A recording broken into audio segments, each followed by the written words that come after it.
Hello, welcome to Soulprint Intuitive Tarot. Thank you so much for being here. This is going to be for May 16th. Those things that you see floating around are not orbs.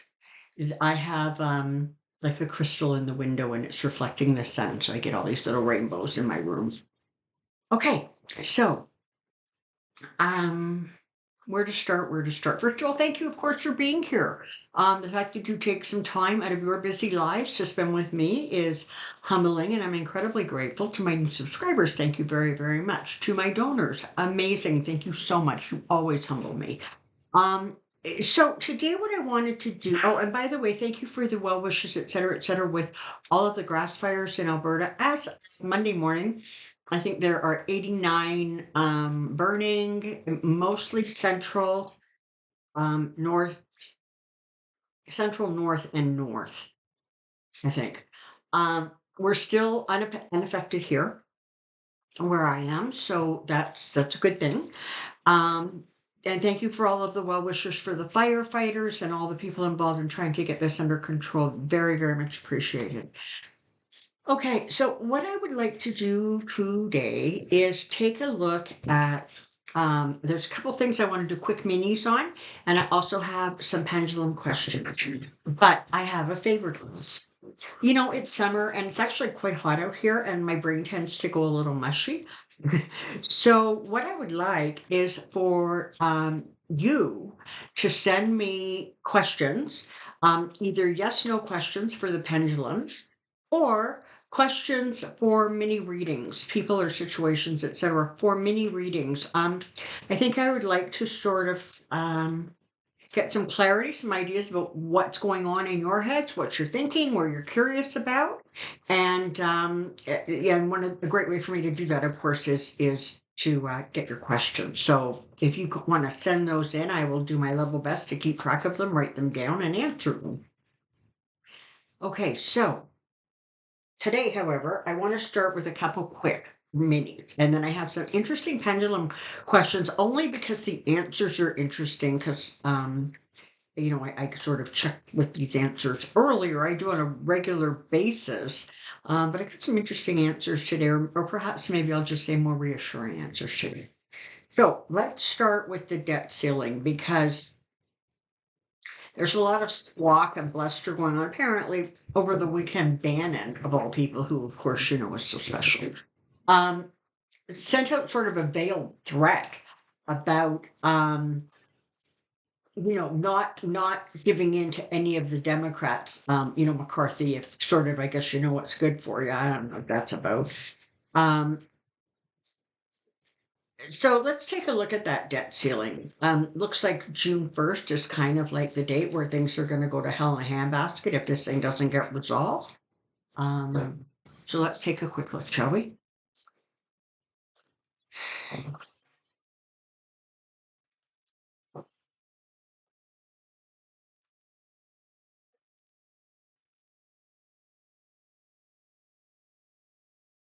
It's an interesting thing how they conflate them, right?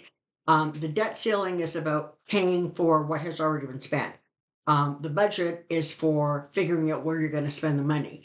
And what the Republicans are doing is they're referring to the debt ceiling. They're treating it as like a budget, so they're saying, well, they've already spent so much money. Why would we authorize them to spend more? Well, because they've already spent it. And frankly, a whole whack of that stuff and the debt that the country's in, et cetera, has a whole lot to do with what went on under, former guys. So here we go. U.S. debt ceiling, U.S. debt ceiling, U.S. debt ceiling.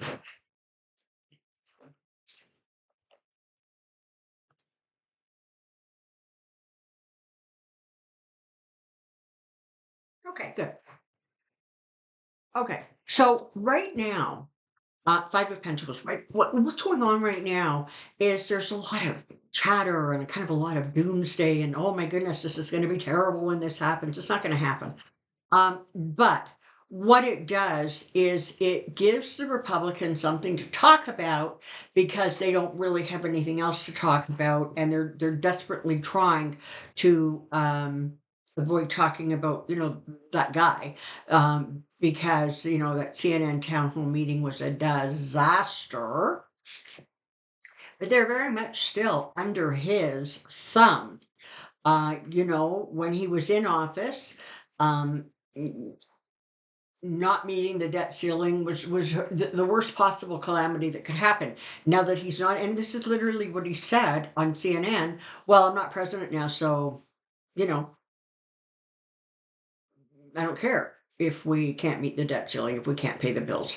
Honest to God, I sincerely hope that people who were independent or maybe not really staunch Republic or MAGA Republicans, I hope they watched at least some of that and just shook their head and went, oh my God, where is this guy's brain? However, they're going to keep chattering and doing this doomsday nonsense stuff. Don't you worry. Don't you worry, because there's going to be um, communications or negotiations. Ultimately, it is going to resolve itself, probably quite close to, the 1st of June. So you've only got a couple more weeks here. But it's going to get resolved, and it's going to get resolved in a way that really does put the Democrats once again in a position of power and control. And I think this is the message, is Biden has outmaneuvered those Republicans at every single turn, and he will do so again. The Democrats are going to get what they need and what they want, and they will continue to steer the country out of danger. Okay. And understand if you're getting upset or worried or concerned, recognize and realize that um, that's just part of what Republicans do, right? They yell and they scream and they pound on their chest and they pull out their hair because they have nothing else to do. They have nothing else to say because they don't have policy. They don't have any policies because Trump doesn't want to have policies. Trump doesn't want to have policies because he's frankly not smart enough to understand them or figure them out. And so there you have it. All right, let's take a look at Tucker Carlson. So, what's the scoop there, right? Is he trying to, I don't know. First, I heard last week something about, a YouTube channel that was going to rival Fox, and now apparently he wants to do a network to rival Fox. Let's just take a peek and actually see how Tucker Carlson is doing, because I don't think he's doing all that well. But we'll check and see what's about to say, shall we?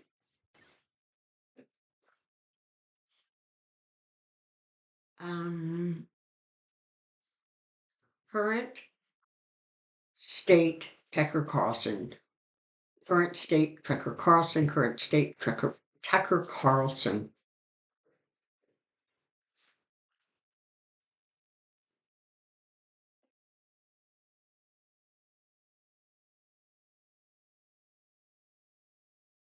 Okay. So behind the scenes, he's trying to figure stuff out, right? He's trying to calculate. He's trying to reposition himself. He's trying to, I mean, this is a man, as much as I don't think anything helpful or positive ever comes out of his mouth, or certainly hasn't in my hearing. Um, he's been fired from every place he's ever worked. And so he's perpetually sort of reinventing himself. And, this is sort of the problem. So when he was at Fox, he was like the highest rating straw of Fox. Well, okay. So apparently he had about 3 million viewers a night. That's impressive. Except there's a country of what, 330 million Americans? So it's a minuscule population that he's actually trying to draw and attract. Now, listen, 3 million viewers is impressive. I can't deny that. But what I'm saying is, he was a big fish in a little pond. And now he's going to try to be or he's going to discover that he is a little fish in a very, very big pond. And worse, it is a pond that is shrinking because the Republicans have nowhere to go. And this sort of anger and resentment and that kind of nonsense is really not ultimately going to serve him very, very well. I mean, he may very well end up with, I don't know, like something like Bannon has the War Room podcast. Um, the War Room podcast or any other is not likely to rival or attract 3 million viewers. And if he does go down that road, again, he's going to be attracting the crazy of the craziest, right? He's trying to figure out how to get out of where he's at. He's trying to figure out how to, find that light going forward. He, this is about him trying to satisfy his ego. His feelings got hurt and he was embarrassed because they fired him and they did it so unceremoniously. And then now, all their text messages came out, the recordings came out. So it's not a good look for him. Again, what reputable broadcaster is going to want somebody like that who refers to women, particularly women in upper management, although all women broadly, by the C word, who is going to want somebody who screams about the brilliance of Putin, who has become more and more sort of white supremacist leaning. Who's going to want that? Except something more even extreme than Fox. So this is more about him trying to, like, literally save face. And I don't see it working for him. Now, what's really interesting is he has the Page of Swords, the Page of Cups, and the Page of Pentacles. So the pages are very often about young, immature, sometimes undisciplined behaviors for people. So what you have here, where he's at right now, is he's getting news, he's getting messages that he doesn't like. He's trying to figure out how to um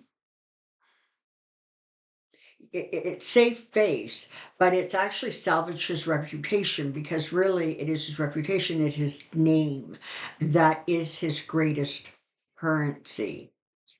But what you're getting is someone who um, is not able to formulate and kind of go forward with a strategy. His thinking processes are not real clear right now. In part because he's embarrassed, he's hurt, he's insulted, he's angry. Um, and once again, he's looking at that sort of having to reinvent himself, having to figure out a new way to go about this. I don't think, yeah, oh, okay. So, he has the moon as sort of the final card I'm going to pull on this. So there's still a lot to come out. There's still stuff in shadows that we don't know about. But and when I say we don't know about it, I mean like the public. But I think within maybe the higher echelons of broadcasting, there may be a little bit more, maybe not knowledge, but certainly a lot of scuttlebutt, a lot of talk, a lot of rumors about some of the stuff that has not yet been made public, and that is not going to serve him. Okay. So for right now, I see him kind of scrambling. I see him really trying to kind of um,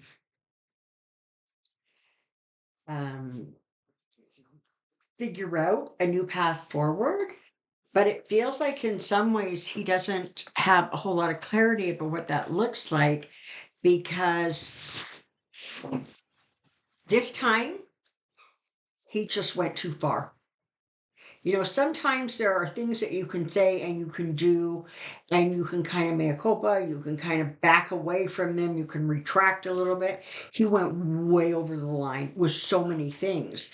And because of that, the only direction for him to go in at this point is more and more extreme. And the more and more extreme he comes, the more limited and narrow do his options become. Looks like that's where he's at right now. I want to take a quick peek at Ukraine. I haven't looked at them in a while. Um, so apparently over the weekend, um, and I'm not sure if this has been confirmed, but I did see a news report saying that Russia, four of Russia's aircraft, I think it was a couple planes, a helicopter, whatever, were shot down. So they're losing their air force. Their army is depleted. They don't have the ammunition they need. Their soldiers are surrendering in droves. And Ukraine just keeps wandering around the world saying, "Oh, thank you so much for your help. Could you please send more?" And so Ukraine becomes more and more powerful. I didn't mean that at all facetiously if it came out that way. Um, eh, Zelensky is a brilliant strategist, as far as I can figure. He exudes such a sense of sort of calm humanity, caring, and compassion that, of course, people want to reach out. They want to help him. They want to send him whatever he needs. The Ukrainians are trying to defend their homeland, whereas Russia's trying to destroy um, another country. They're trying to take away another country's sovereignty. So let's take a look at, I'm going to do it sort of Ukraine/Russia and see where we get the best information. So, Ukraine, Russia war, Ukraine, Russia war, Ukraine, Russia war. Where are we at, cards? Where are we at?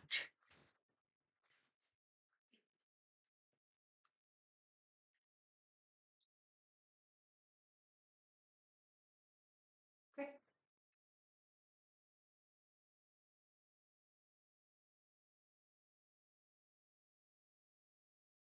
Twofold, this card. It's sort of telling two stories. The first one is that Russia has not finished their trick. Okay. Um, they are going to continue to um it's like false flag operations. A long time ago, when this started, I was telling someone I know, like a friend of mine, that I kept seeing like an explosion near the Kremlin. And it was one of those that that doesn't even make sense, right? How is somebody going to get through that airspace? How is somebody actually going to get close enough to the Kremlin to actually there be an explosion? Well, there was not that long ago, a week or so ago, whatever it was. I'm not convinced that that explosion came from Ukraine. Okay, I think or I feel that that may have been something that Russia did to itself to then be able to frighten the Russian people into continuing to support because now the Russians feel threatened and so they feel now they have to defend. Where before it was what was that called a military exercise or some stupid thing. So Russia's going to continue doing what Russia does. However, Zelensky, on the other hand, has the tools he requires. He has the tools he needs and he continues to accumulate them. So that ultimately, what is happening is the Ukraine is able to actually start becoming very aggressive. For a long time there, they were in like a defensive posture, right? They were just continually trying to protect themselves. But it feels now energetically as if they are able to start pushing back mm, forcefully. And that is going to serve them well. The Ukraine is going to continue to get the financial support, the military support, the material support that they need and require. Um, particularly the countries in Europe, and I mean, God all know, I mean, like, the US has sent mountains of money and stuff. The countries in Europe, they're closer, and so they're far more threatened.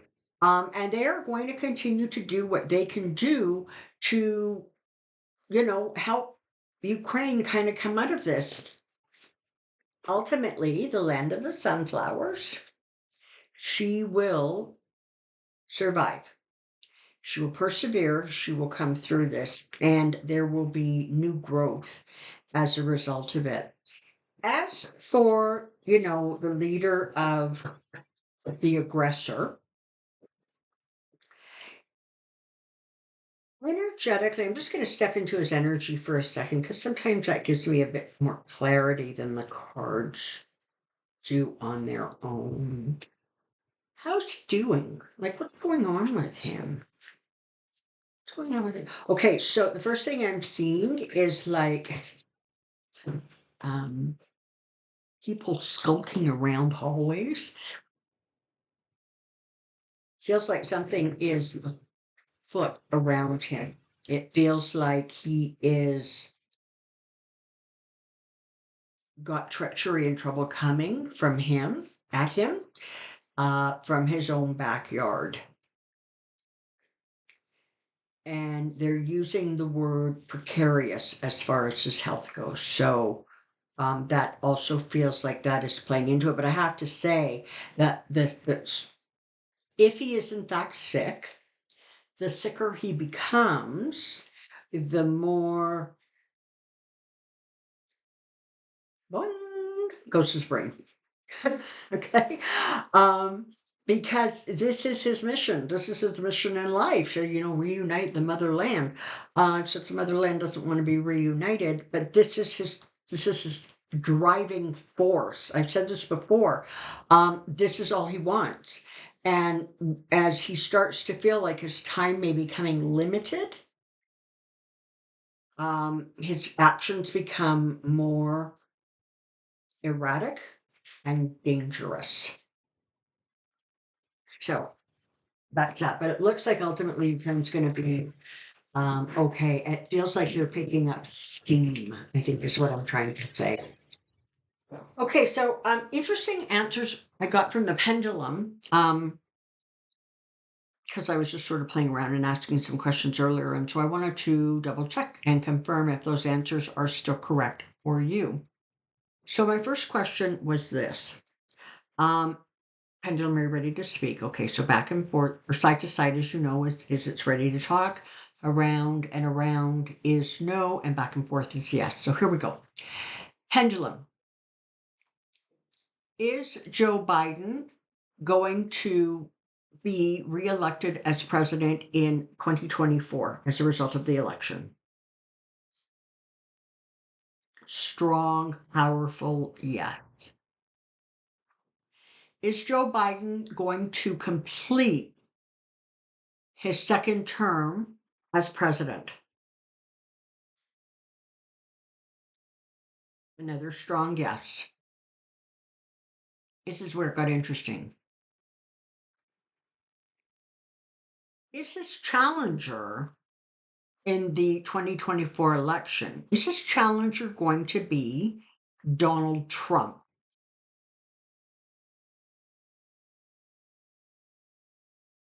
No. Is he going to be challenged by Mike Pence? No. Ron DeSantis? No. Nikki Haley? No.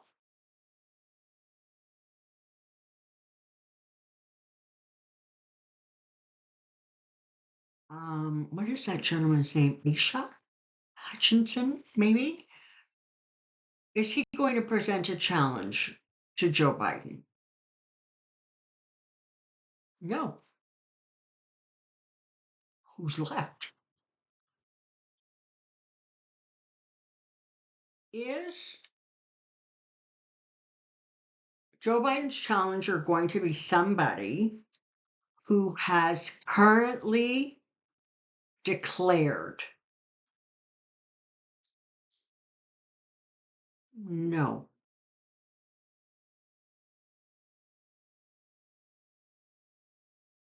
Is it going to be a full-throated, a meaningful, powerful challenge to the presidency?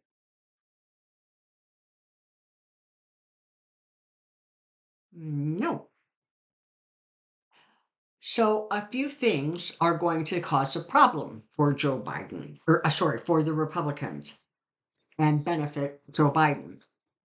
Is the women's health care abortion situation going to continue to be a strong motivator for people to vote Democrat? Strong yes.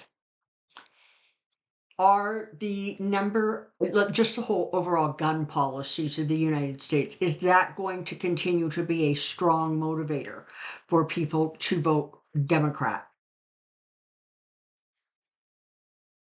Yes.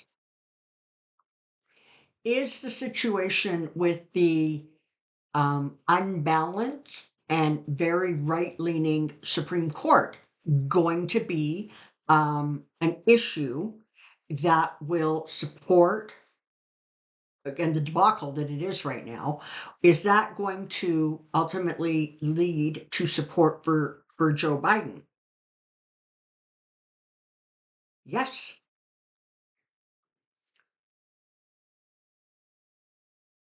Is the sort of is inflation going to continue to be reined in? Is inflation going to get under control? Yes.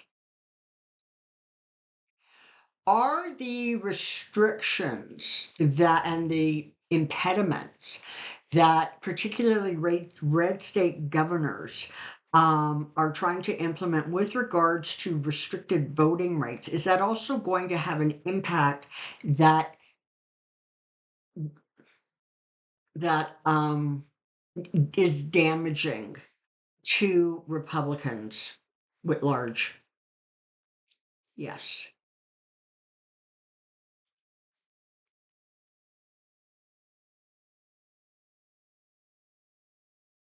Karma's a bitch, eh? Thank you so much for being here. Until next time, take care. Be well. See you really soon. Bye bye.